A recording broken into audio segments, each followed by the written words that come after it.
This is Van Electric Ghost, and we're live on the air with Kat Valverde, and you're a strategist.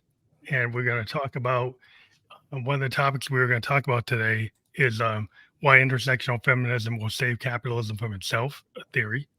And then we'll talk to you about your story and how you came to do what you're doing today. But again, thank you for being a guest on the Van Electric Ghost podcast. I do appreciate you being here tonight. Yeah, thanks for having me. I'm really excited. Well, that's I always appreciate that. And a couple other things to let people know. We are a featured podcast on the Newsly Network. You see that scrolling down there.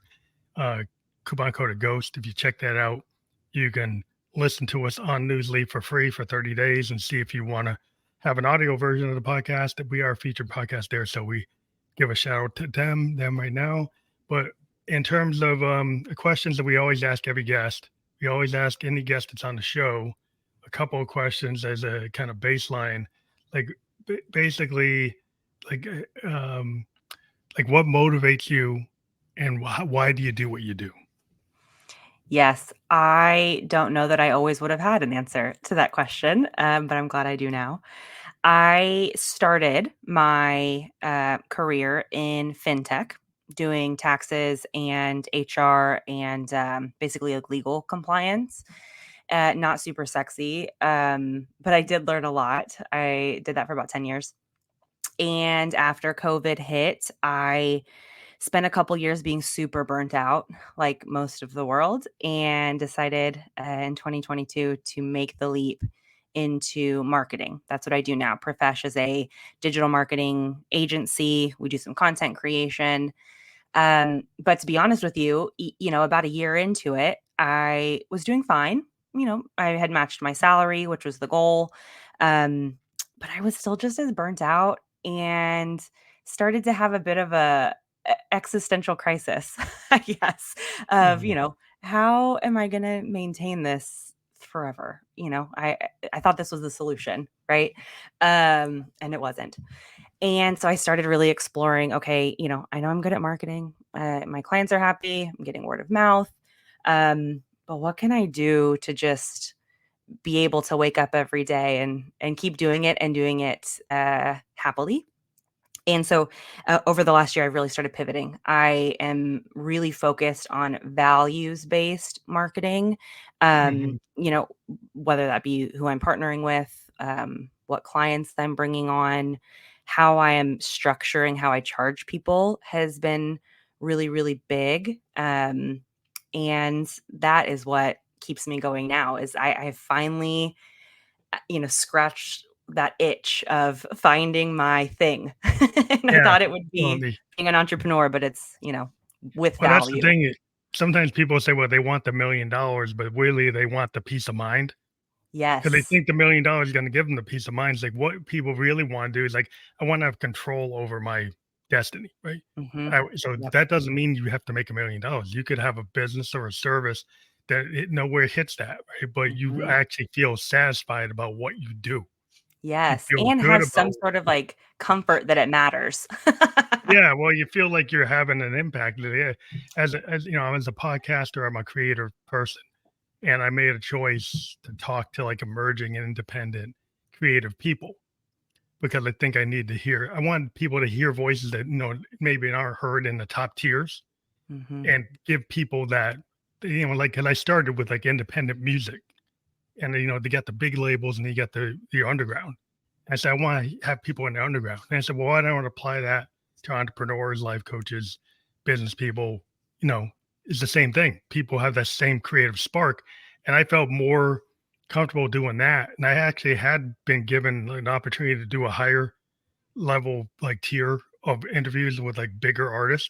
Mhm. But I'm like, well, that's not what I want to do Yeah. because they already can get interviews anywhere they want to go because they're big. Mhm. So Right. it's like I'd rather deal with people that wouldn't get an interview. That's my Yes. whole my ethos. Yeah. But you decide what you want to make you feel like you're doing something that you're not phoning it in, right? Right, exactly. It's so true. And I love that so much because it really just highlights that we really are all in the same boat, right? Like we're all like struggling some days more than others to get up. Like, what is it that helps us get there and makes this all sustainable in a way that we actually feel rested when we wake up Yeah. every day.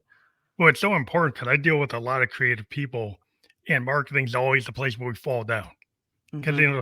my first instinct, behind me is all my synthesizers is I'm just going to spend all my time working on a song, Yeah. right? Because that's what I like to do. I don't really spend one, but then you want to own your master or own your record label. Then you got to figure out how to do SEO. You got Hmm. to figure out how to do things like terms I was like looking at to try to understand, like cost per click and pay per click and Yes. different metrics that you run into, like AAR, like annual recurring revenue. So you gotta start getting into stuff like, oh, that's the stuff I was running away from. Yes, it's so true. It's so funny you say that because, a lot of people take for granted how important marketing is. Like, it's really easy to say, oh, it's about, buying ads or, pushing, like really pushing what you have. And, that is part of it.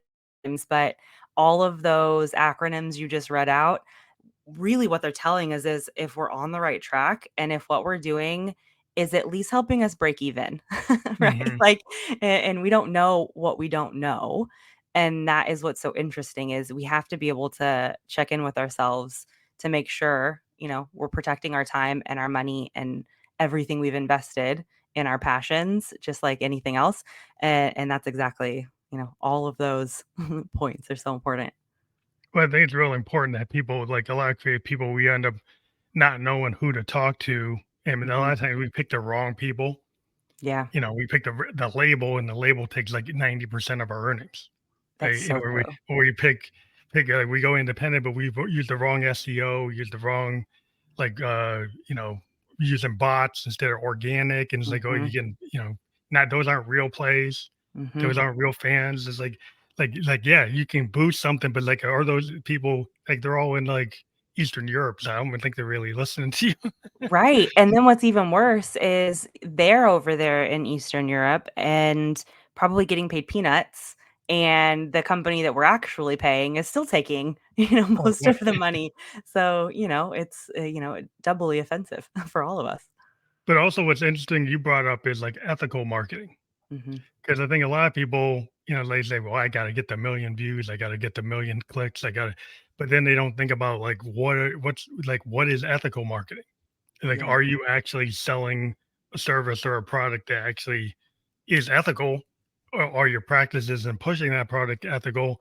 Mhm. And a lot of people say, in the capitalist lens, like, if it makes money, it's good. Yeah. Not necessarily true, right? Yeah, and it's so funny, like, I sure, it's good, but what does that even mean? Like, good for who? Good for your Like, bottom line. exactly, and it is tempting um, to take those kind of low-hanging fruit where this really simple formula, but I promise you it's not sustainable. Like, you might make a lot of money up front, and then, um, it goes bust. It doesn't last forever, and those funnels, you have to put out really wide funnels to get that level of engagement.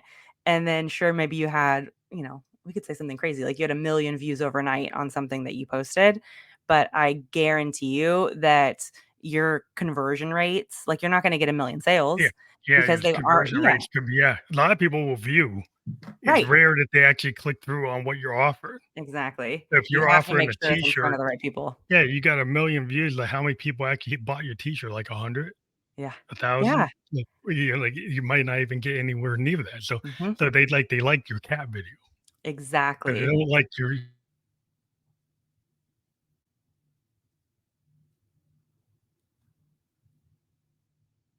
Oh, I think I lost you.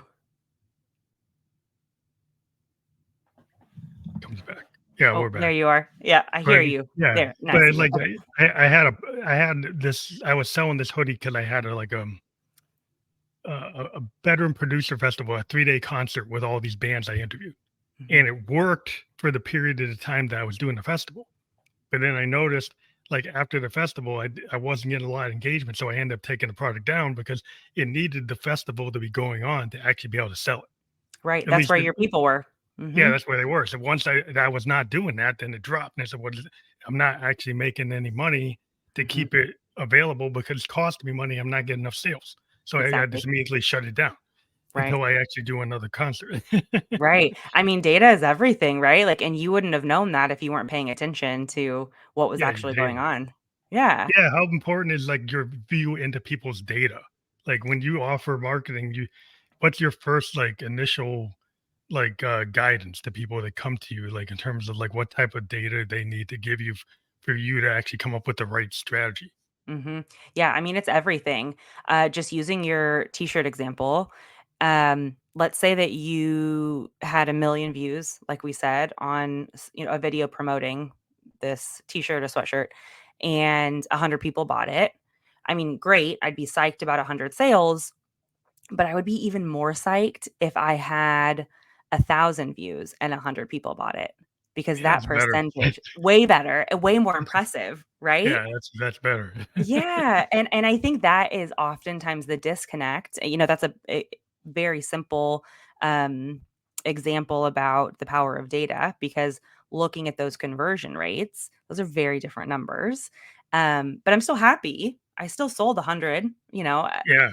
Well, however, that's if like you're if paying you're a for that. niche. Yeah, well, the Yes. thing is like the argument is this, like an independent artist that doesn't live high in the hog can actually tour around the planet and maybe only get 50,000 people buying their stuff, but the difference is they're actually buying the vinyl. Yep. So 50,000 people buy your vinyl and you're an indie artist and you get like 70, 60% of the money. Mhm.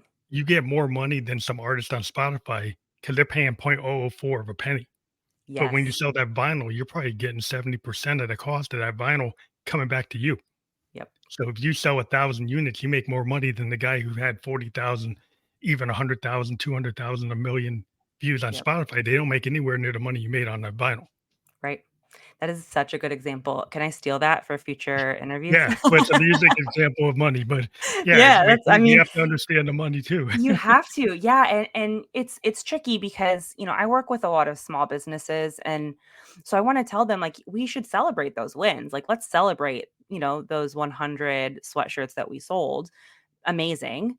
However, like, let's also push ourselves to look at the data and to say, "Okay, God forbid you are paying for an ad to get those 1,000,000 views, because that's even worse. It's one thing if it goes viral or, it's a Yeah, if you post that pay you've for made. it, yeah. Whew, if you're paying for What's it, then that's yeah, expensive. what's the cost benefit ratio? What do you get? Mhm. What's the return on investment? Yep, Because like my exactly. other hat is I work for insurance companies and banks as a system analyst. I design systems, and they've Mhm. got like deep pockets, so I can do this as my side gig. Yeah.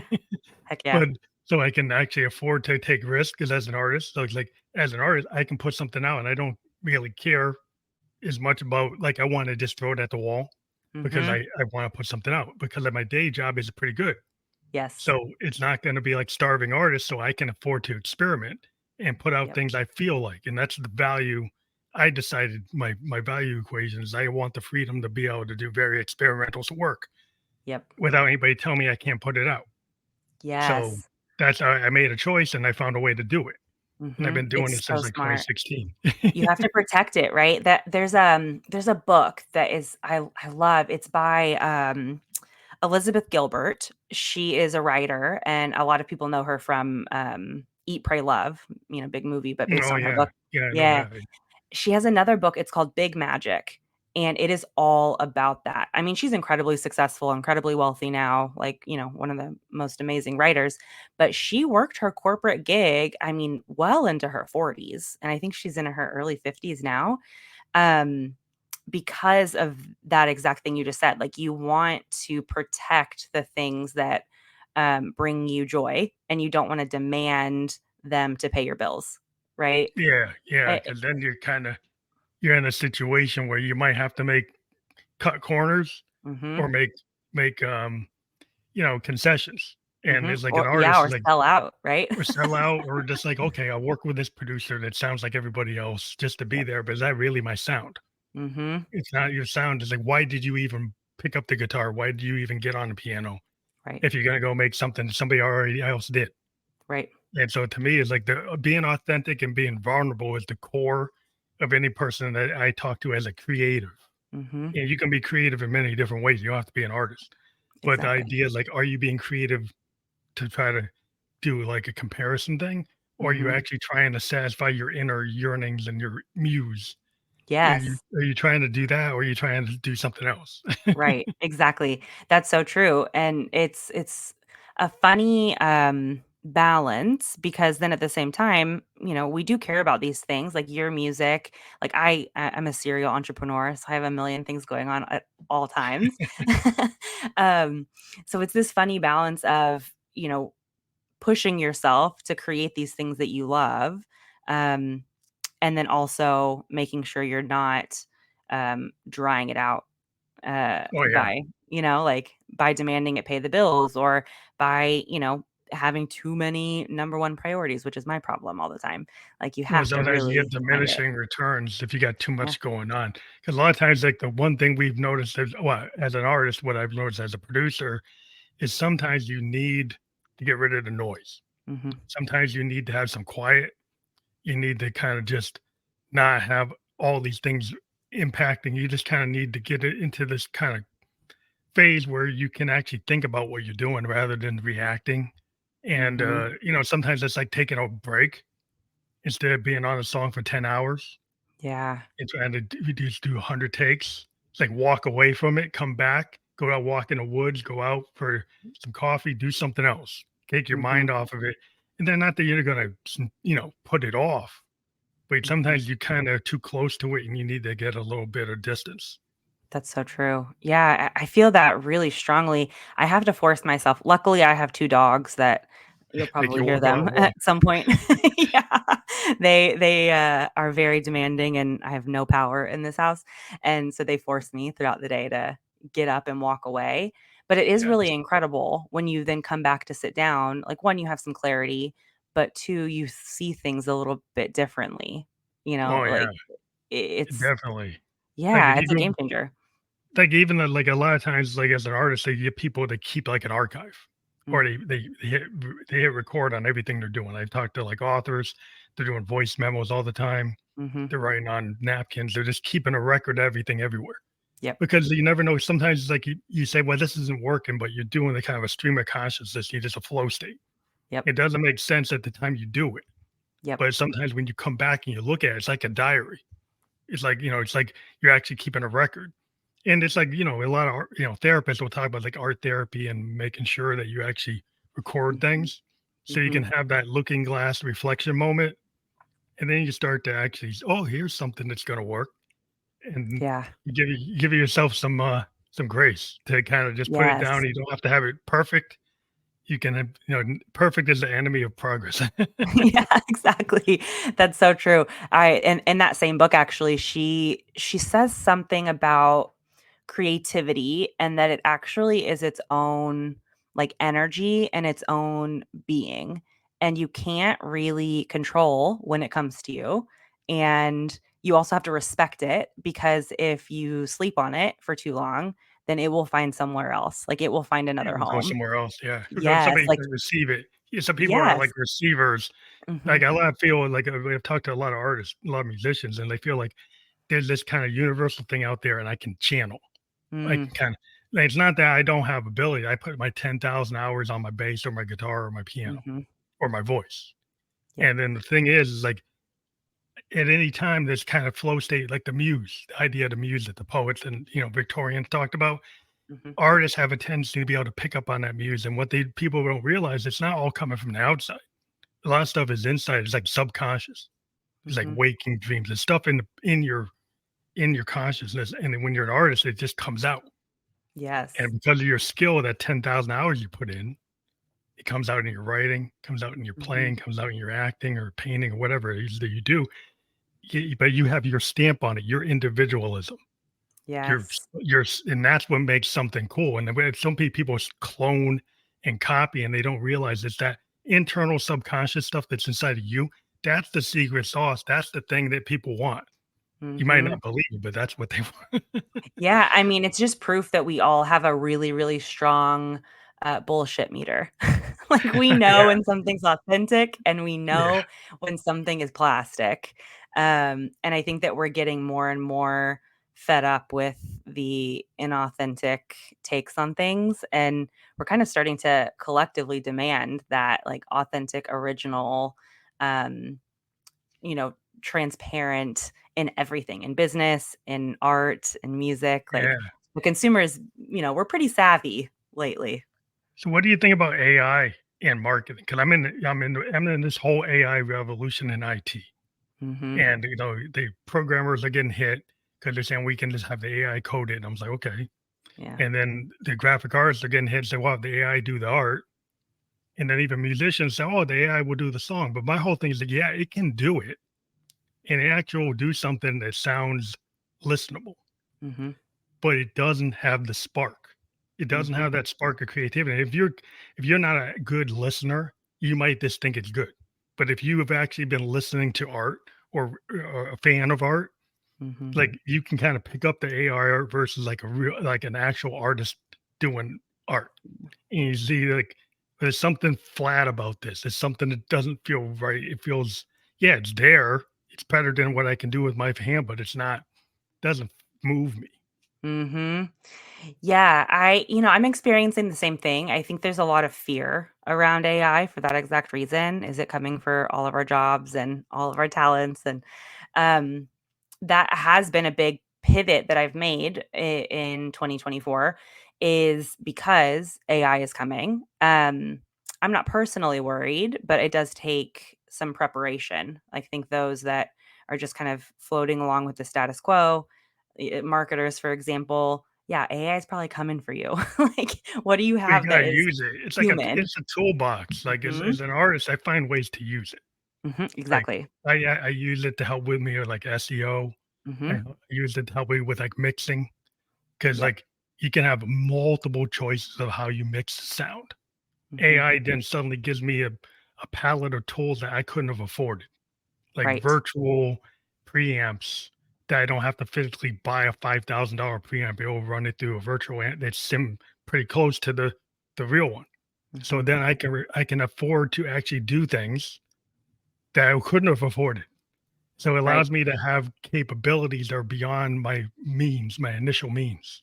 And Hmm. so in those kind of terms, it's like, I mean, you can use a tool to level up or push your quality up, or I think that's fine. But I think Yeah. you still have to have your. I still wrote the thing. I'm just Yeah. using these tools to like refine it and polish it and make it better. I don't know about the people who use it to write the whole 90% of it. Then I'm like, I don't know Yeah, about that. exactly. It's like such a good starting off point and actually saves a lot of time, right? I mean, that's by all means, like let's get it to save time and save money. And it's a very good starting off point for same thing with us for SEO, as you said, really good subject lines, writing website copy. It acts as a really nice starting point. And Hmm. then I mean, a human still You have has to to do go the in work. there for Yeah. sure. Like, we're not getting out of it. One thing I have seen that is really troubling, but is working for me because I'm innovating around it is driving up the cost of, click to play. So, like, the cost of ads Or it's on like the price is Google. going. Mhm. The prices are going up on, if you wanna boost a post on socials or you wanna add, something sponsored to YouTube, like, I'm actually seeing month over month those costs, like, double, Well, over and eventually, over what's the again. return on the investment if the costs keep on going up? See, the problem with Crazy. AI, I don't think people understand is like it's a it's an energy hog. Mhm. That's true. And then if we living in a world with climate change, we always assume technology is going to be not detrimental to that. It's Mhm. always going to be positive to that. But the problem with AI, it can potentially be very detrimental Yep. for water consumption, the power consumption, and CO2. So Mhm. the question you have is like the AI am I using? Is it actually, CO2 neutral? Are Mhm. they using wind? Are they using hydroelectric? Are they using nuclear? Are they using solar?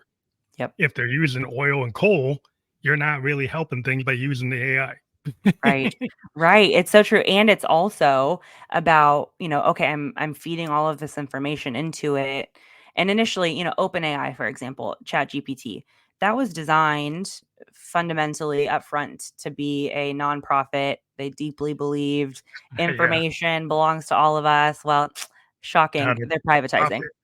Yeah, Yeah, and it's like, well, when you see that you can make a lot of money, you Yeah. change your mission statement, and that Exactly. becomes kind of like if you would come like if somebody was like with them at the beginning Mhm. and say, "Well, that's cool. I like that mission." And when they see them change, then that's like that becomes an ethical concern because if you went with them because you felt like, oh, they're open source and they're not going to try to make profit, they're going to like this. They just want to spread knowledge. And Mhm. then when you switch to the profit model, it's like, Yep. that Exactly. doesn't. It's kind of like being a punk rocker or Mm. like somebody that's in the underground. Like I want to be at CBGB's. I want to play in front of 30, 300 people. Is I Mhm. don't want to play in front of like a million people or Yeah. 400,000 people. I just want to have that authentic, like people can actually see me Yes. like 10 Yes. feet away Yeah, versus somebody sees me on a stage and they can't. And I look back and they're just like a dot. And I'm like, well, that's I don't know. That doesn't feel right. authentic to me. Right, and I don't know if they're enjoying it, right? Like, I can't feed off that energy. Yeah, I Yeah, the can't see it. It's like, example yeah, yeah, I give people a lot in marketing, like, they are really big on, views and, as we said, getting 1,000,000 views on something or 1,000,000 clicks or getting, tens of thousands of followers, and that is good. However, what I explain is conversion. Conversion. yeah. And also, that isn't everything. Like, we can do a lot with a little, and I always have to tell people, like, "Okay, you have 100 followers, like, you feel that's a bummer." Well, just pause for a minute and think, if I were standing in front of 100 people and I had to give a speech, I'd be a little nervous. Like, that's Yeah, actually a that's lot of pretty people. it's not like 4 people, it's not like just you and your friend and your family. Yes, You got more 100 than people. yeah, you gotta start looking at the little wins, but some people, they can't look at little wins. Mhm. They look at it and it's like, "Oh, that's a failure."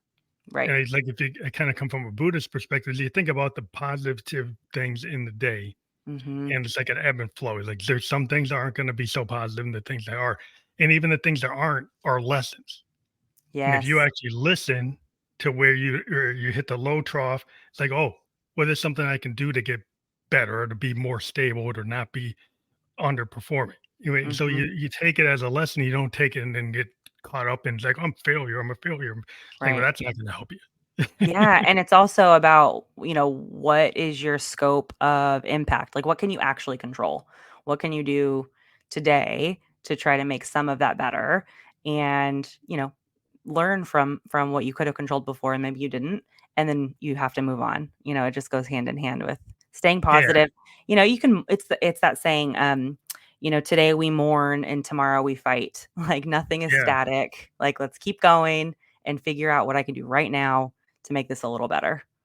I think you're like I always like give the example of like a blues Delta blues or a jazz guy, right? Artist. Like they don't feel they're done. They play until like they're done. They're not here. They play till they're 80, 90 years old.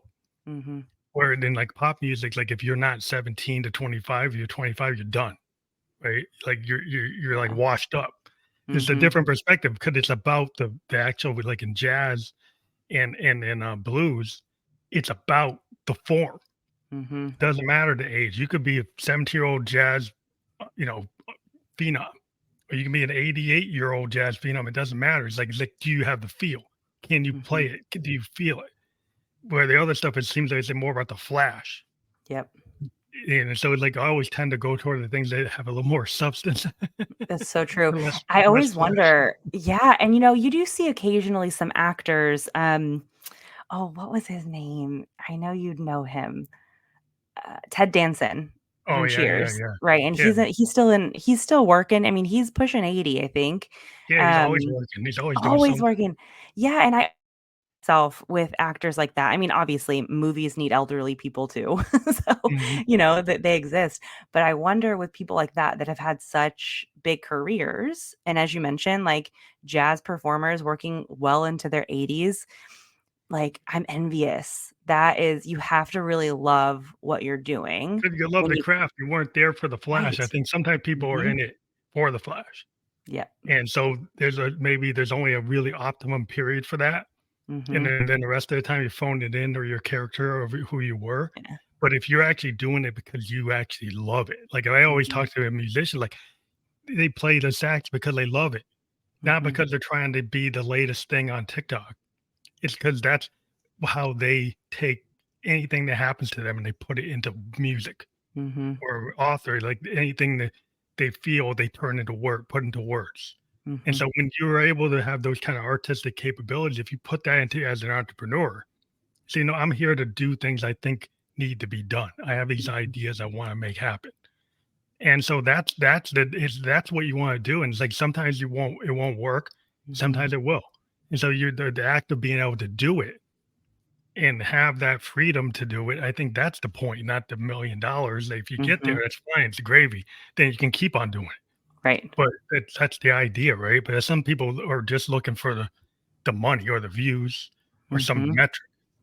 And I'm Right. like, I don't know if the metric's what you want. They're I so know you're in fleeting. marketing, metrics important. I mean, metrics are good, but I'm very pro, you know, not putting all your eggs in one basket. And I would certainly prefer, if we're talking email lists, let's say, or, an audience, I would prefer 100 people that are super engaged and really love Yeah, your stuff buy than, everything. Yeah, show up at the yeah, concerts, tell exactly, than everybody a about it, thousand. create Right. Like, their own, like, fan zine. Like, some exactly. artists are so controlling. Mm, If a fan creates a fanzine, they give them a cease and desist and tell them to stop because it so has to bad. come from the official. But when you're cool, Hmm. you're like, "Oh, the fans can create their own fanzine," right? They can do that because that kinda gives it they makes them feel like they're connected, right? So, Hmm. when you allow your fans to, like, do that, right? When you have fans that go and show up at every show and, that's what happens, you get these really hardcore audience. Hmm. And if you do things right, you could have 10,000 fans, 20,000, 30,000 fans, and you don't have to, the way the world is set up is like you gotta have 1,000,000,000 views to be like a Taylor Right. Swift.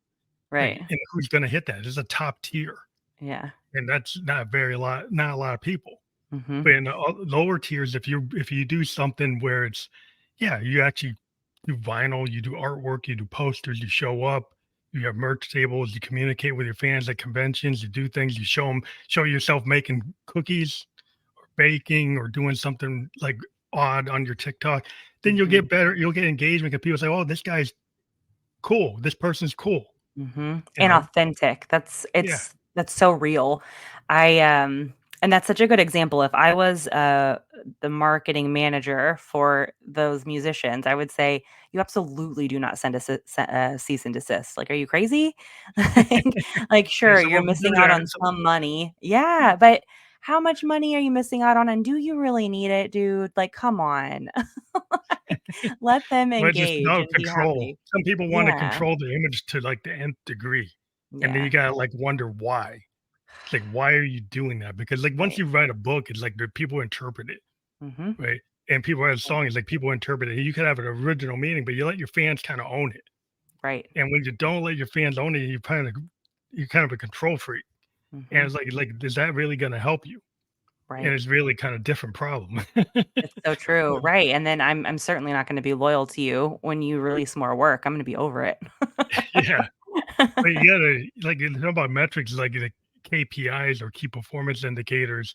Do you look at that when you're marketing, like to figure out where somebody's KPIs are? That's the kind of big thing in finance and Yeah. insurance companies. We're always looking at that, but Mhm. Yeah, we have a range of KPIs, and it will actually really depend on the brand, and what they find really important. So, like, products versus services will be a little bit different, or if, you are really focused on socials versus focused on, like, email lists, they're really different.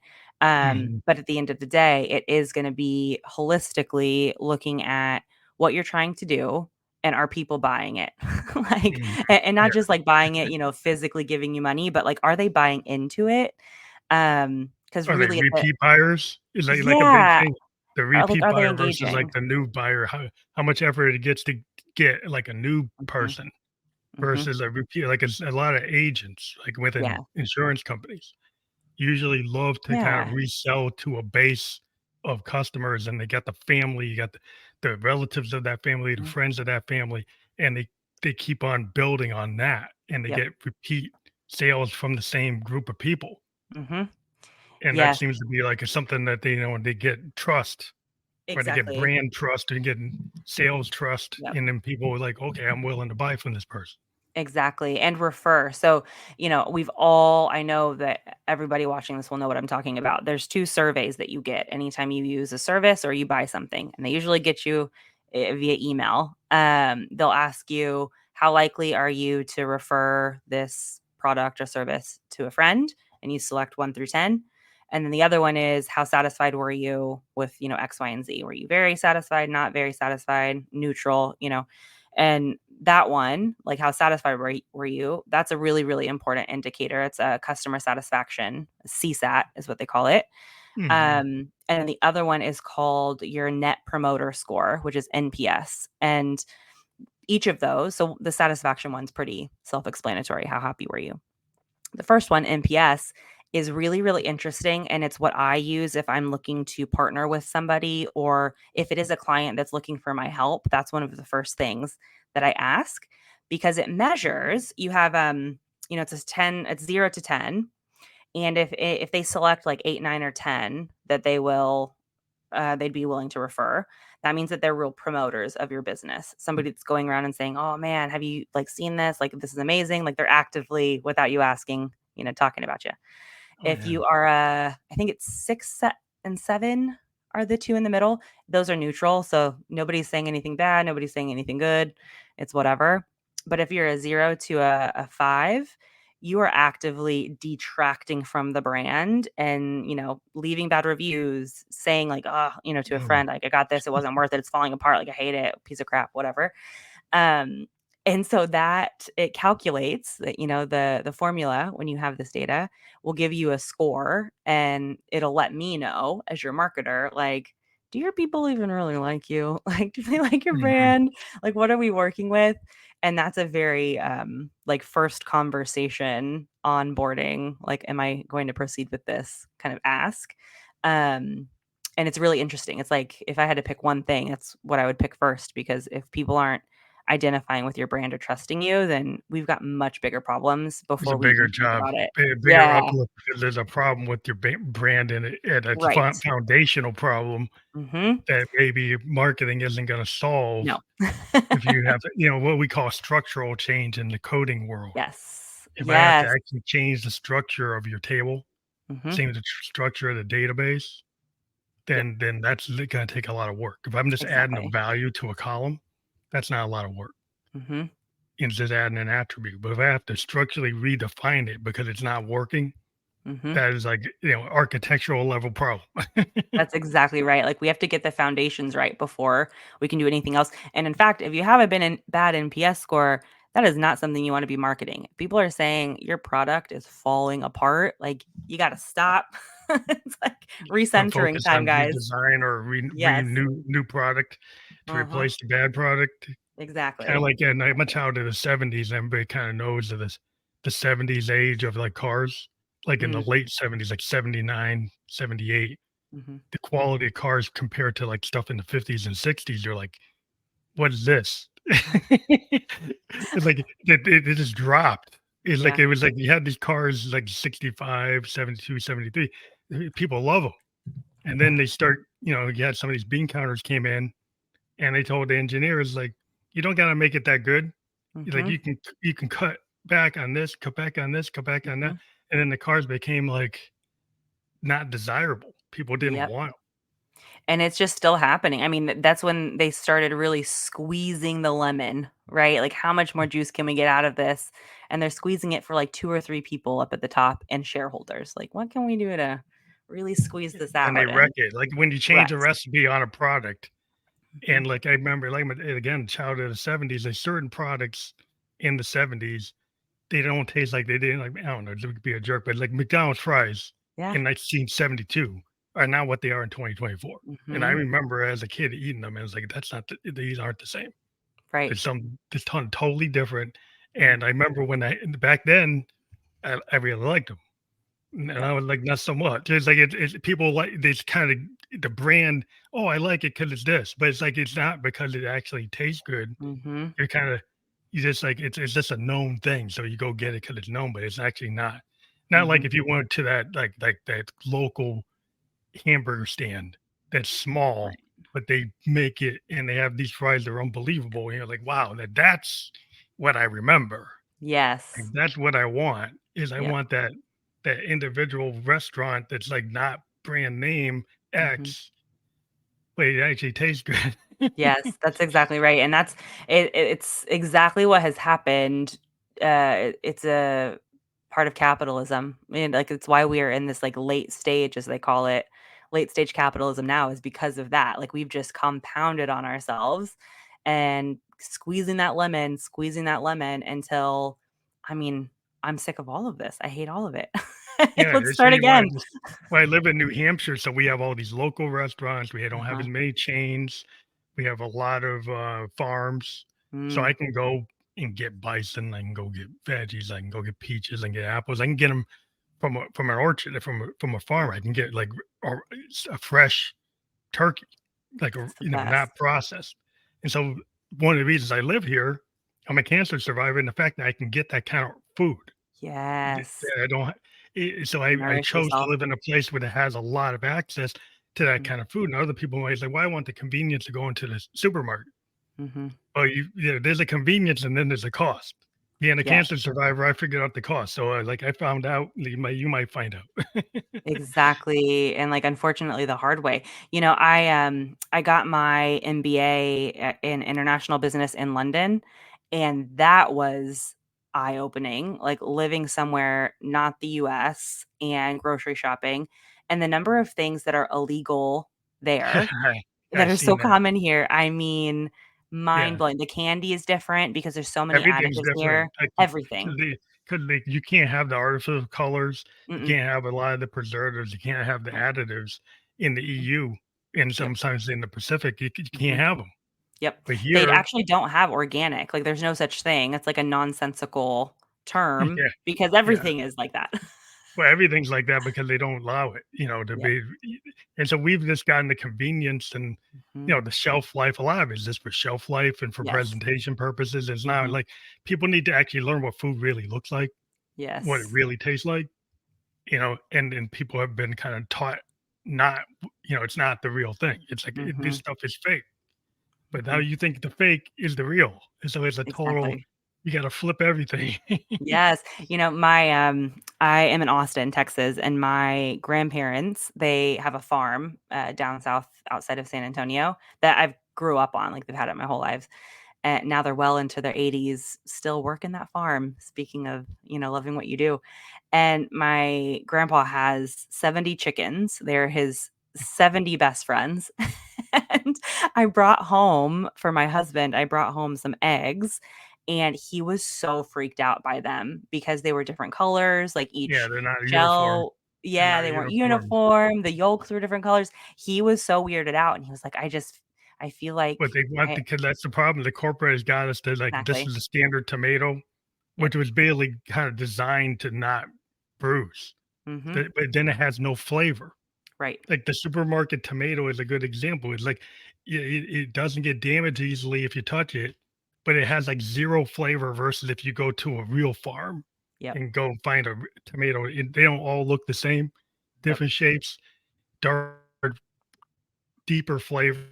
Because it's not, it's an heirloom brand or something, like, it's not just some corporate engineered thing just for Mhm. packaging purposes, Right. and There's a whole company now. I think it's called Imperfect Foods, I oh, yeah, think. that gets people to realize they don't have to have it perfect. Yes, and it's because they are actually taking I think that they must have Rejects. some sort of a partnership. Yeah, Yeah, where, rejects, yeah. they're taking the rejected foods from these grocery stores, and then And we they were buy just them. throwing it out, and I Right. was like, that in a world where people are Or hungry, starving. and then you're Yeah. throwing it out for presentation Mhm. purposes, Yep. it's like, that's a moral thing because, like, yeah, people have to really look at, like, capitalism, what are we doing? Mhm. Like, when you're throwing out food, you're not giving people the nutritious food, you're giving people the superficial food. Mhm. So, like, it's bad enough that we have people using, like, all kinds of Photoshop Yeah. to change their images, but we are in terms of the things we buy, there's a lot of presentation that has nothing to do with your health, Mhm. yeah, or Exactly. nutrition or anything, and it's like, Right. people have gotta stop being so shallow. Exactly, and not just that, but it's so interesting, like, these big food corporations, they're, throwing the food away as we said, and then it makes everything else more expensive, like, you overproduce something, and then the government pays you, to throw it get out. rid of it. Right, because God forbid we have a surplus of milk or, Yeah, you got vegetables people in that homeless camps that can't get food, and you're complaining, and like, there's all this food that you're throwing out. Mhm. Take the food Right. you're throwing out and set it up for the people who are homeless and give Mhm. them the food. Exactly. It's pretty It's like, simple. but people have this idea like, I can't give something to somebody free because then they didn't earn it, and so then Mhm. that's against your so there's a whole ideology. It's like, Right. you can't help another human being because you think that they should be doing X when they're not in their Right. place, so that maybe they can't do X. Right, and also who cares, right? It's like, I hate the idea of us throwing away food if there are people that are hungry.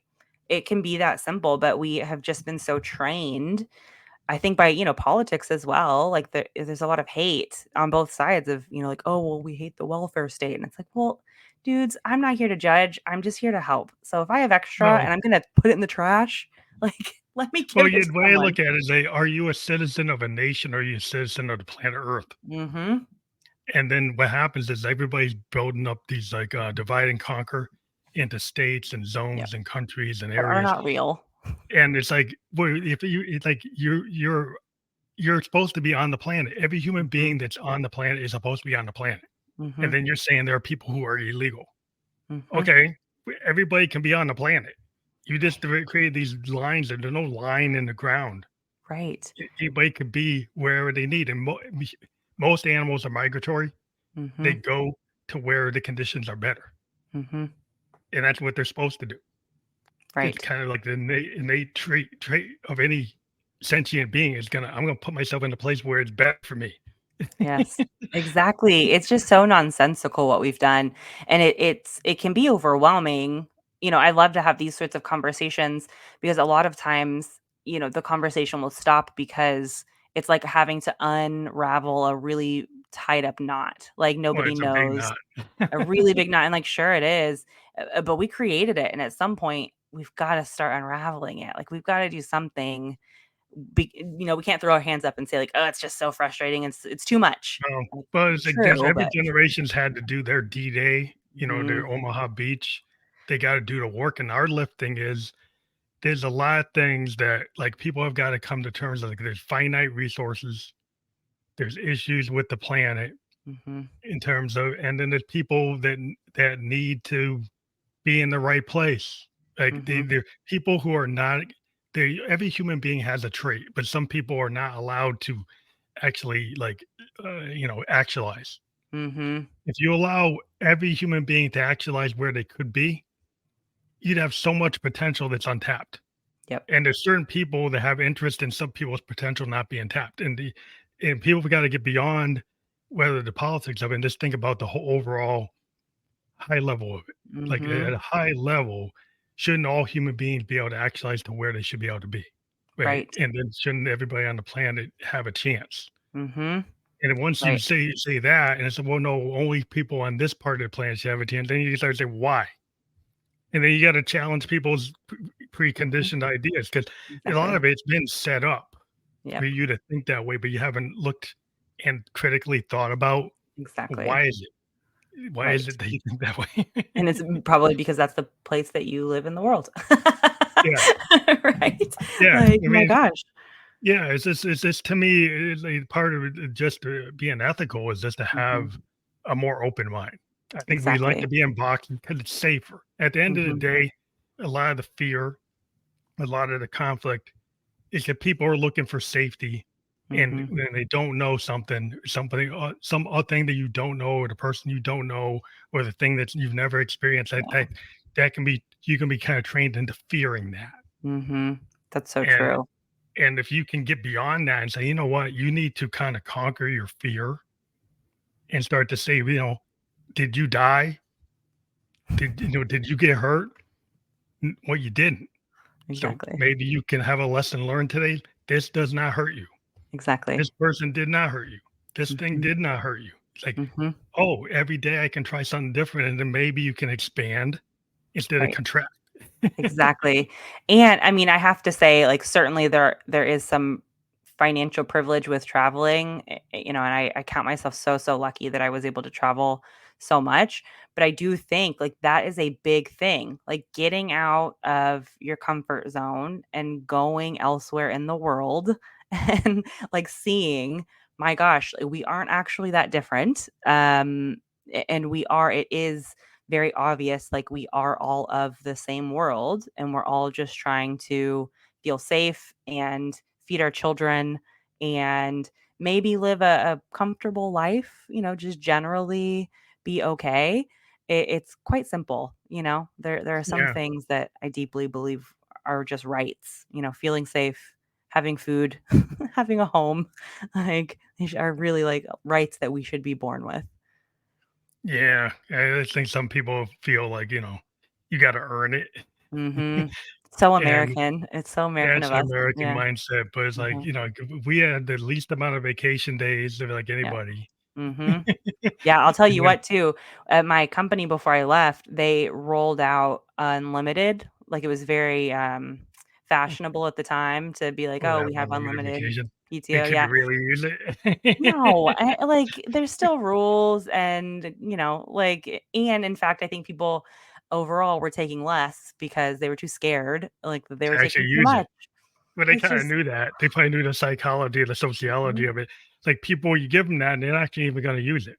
Yep. So it's like, yeah, you got it, but you don't use it, so you really Right. don't have it. Right, whereas whenever I mean, I was there for quite a long time, so I had, like every year I was getting a month of vacation, and you better believe I was using that whole month, right? Like, there's no way I was gonna leave one of Yeah, those on if the I had it, table. I would use it. They're not gonna like me because 'cause I'm actually don't give it to me because if you don't think I'm gonna use it, I am gonna use it. Exactly. Same.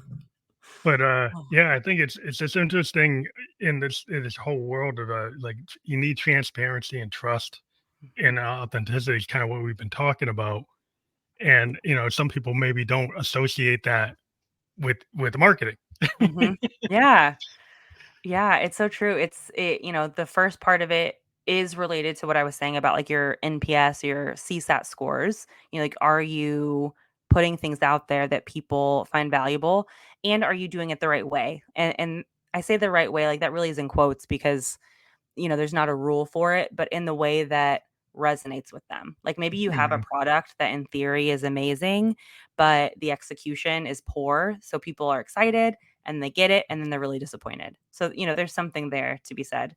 But the other part is just really thinking about, for me at least, like using my own business as an example, thinking about ways to reinvent how I do business to solve problems that I know exist. So, mhm, I was at a point where I mean, I was burnt out, as I said, but I also, was doing fine financially, livable wage, and I also have a husband who works in a hospital, so we have really good health insurance. Like my immediate needs were met. I'm very, very grateful for that still. But I just didn't have an extra minute in the day to think mm, about going out and finding other clients. Like I was tapped and I didn't have an extra dollar. Like what I was making was being used. Um and so I started thinking like what can I do with what I know to just change this up? And now, the pilot programs we're running for other businesses who need help with their email lists. You can actually go to my website, profesh.com, and go to free resources and you can learn more about it.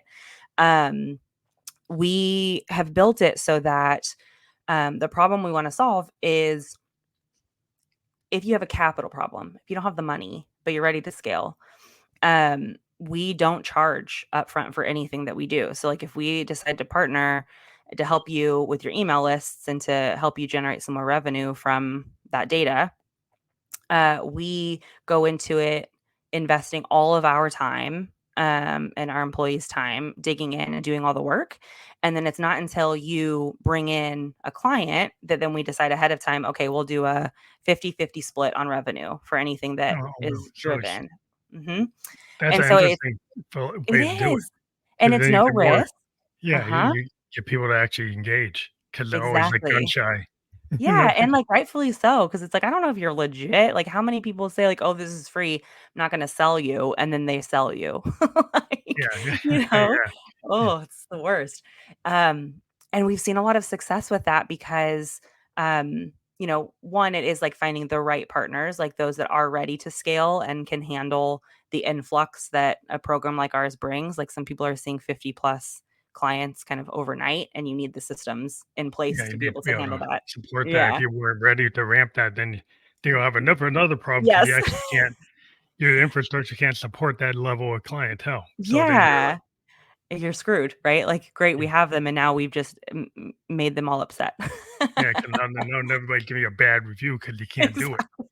So it's Right. like so you don't wanna Exactly. be in that. You gotta be able to scale, like, when you need to. And there's a lot of tools, Sustainably. there's out there. There's a lot of ways to, like, from your infrastructure, Hmm. from software technology, Right. stuff that I'm in my wheelhouse, where Hmm. there are ways that you can ramp up and then ramp Yes. back down. It's kinda like, as plug and play as you need to, just in time, Yes. all kinds of things that can happen where you don't have to have all the infrastructure there at the All of moment, that. but you can ramp Yeah. up anytime you need to. But, yeah, it's just cool to I know love that. that you're out Th there with these ideas. Yeah, and there's things that we can do, right? Like, that's, I think, why, we briefly talked about, like, why, intersectional feminism, like, how that can save capitalism, and that's an example of that, where we're saying, "Okay, there are problems out there. There are certainly underrepresented groups that have an even more difficult way or more difficult time finding capital, finding resources, and they're stuck, right? Like I was stuck, but there were people that were more stuck than me. There are people that are less stuck than I was. What can we do to address those things and really like move forward in our values to make it a little bit easier? And those are things we can do. Like we're still making money, it's Yeah, just we were in it's a a different position. mindset. But I think Yeah. also too, if you come from a different group of people Mhm. that are at the table, right? So if you're like a minority like myself and you're a feminist or, in Mhm. different any group that hasn't been in the boardroom, Mhm. it tends to be, well, like, well, we can't take ideas from outside of this group because like Yeah. at the boys clubs, like they want like all the deals are in the golf course, all the Right. deals are done like at the country club. Like Right. and so it's all done in my frat. It's all done Mhm. at this like this, whatever club it is, Right. and the other people haven't been in it. And so Mhm. there's kind of a closed mindset. There's a loop, Mhm. closed loop. Yes. And And it's the really thing is boring, and very it's not boring, but the working. world there's a Yeah. lot of people outside that group now. Mhm. We're living in a global economy. Mhm. You live in a so you've got different cultures, different languages, and not everybody in that boardroom or in that boys club, right, is gonna know how to speak to those customers. So Exactly. you might need, maybe you wanna talk to female entrepreneurs or Mhm. CFOs or CEOs or people Right. who are in director level, but you don't have anybody director level in your group who's female. Exactly. That's So exactly how right. you Like, gonna you talk need to them? them. It's so much more than what the headlines make of it with, like, hating on DEI and, like all of Yeah. these things. It's so much bigger than that because, you are just selling yourself short by not making your leadership and your company as diverse as you possibly can because you need people from every walk of life around you so that you can capture a wider audience. Like there's just so many we don't know what we don't know. Mhm. Like it's fascinating. I I think do. GDP would be increased if they had Yes. some study that racism actually cost GDP. Yes. Yes, I That would actually think read sexism probably does the same thing. yeah, yeah, the one I was reading, it was by McKinsey, and it was specifically about the gender pay gap, and that if we closed it, it would generate $28 trillion in global GDP. Like, it is Yeah. good for the world, Yeah, and because the problem it's is that the people in the wheelhouse have told you that the opposite. Like, if exactly. you let the women in, you let the minorities in, Mhm, then they're gonna run away with all the money, you're not gonna have any money. And when the opposite is true, like, the GDP increases, mhm.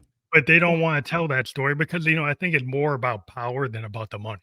it is, and it's power with the Dude, small few, right? Like, it's a handful of people that wanna keep holding bro. on to it, and it's like, "Dudes, how many more $1 billion could you possibly need? Like, you cannot spend that in your life. What are you doing?" Yeah, the bro group is like, "You guys, like, you had it for a while, and, Yeah. like, maybe you wanna take a break."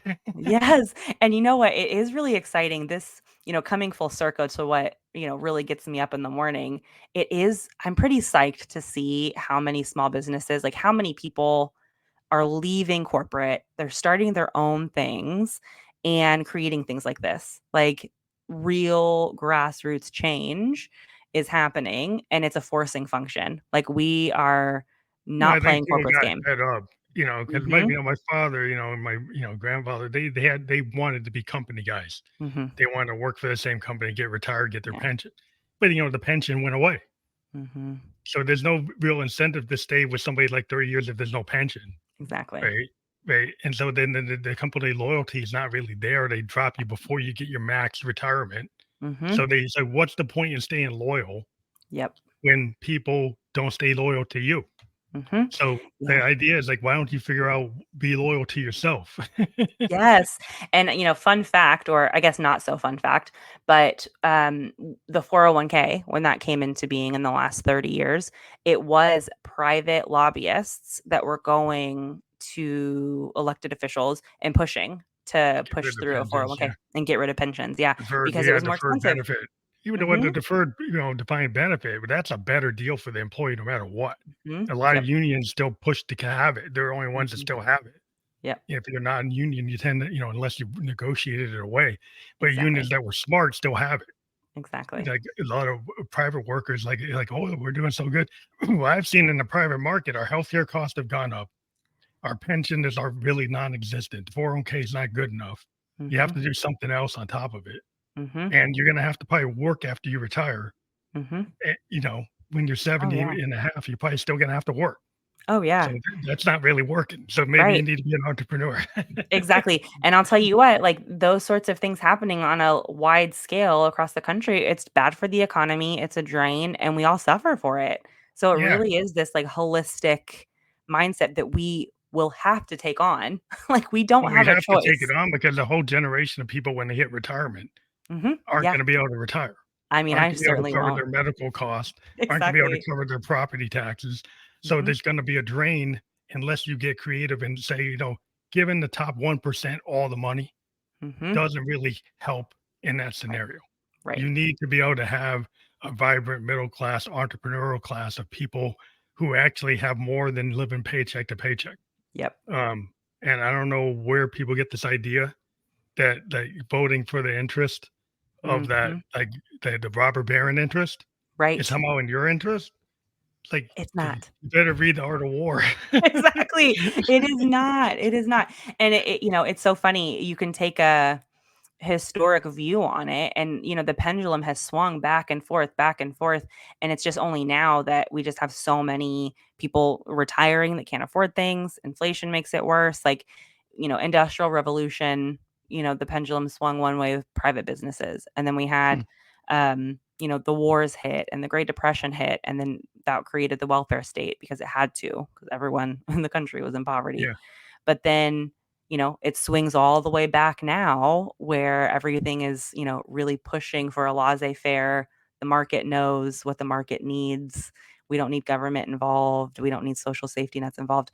And, We're that's living great in if the you. age of kind of climate change of Yeah. the COVID-19 pandemic is Mhm. just like the category 5 hurricanes. It's Yes. just a preview of the way the planet's going.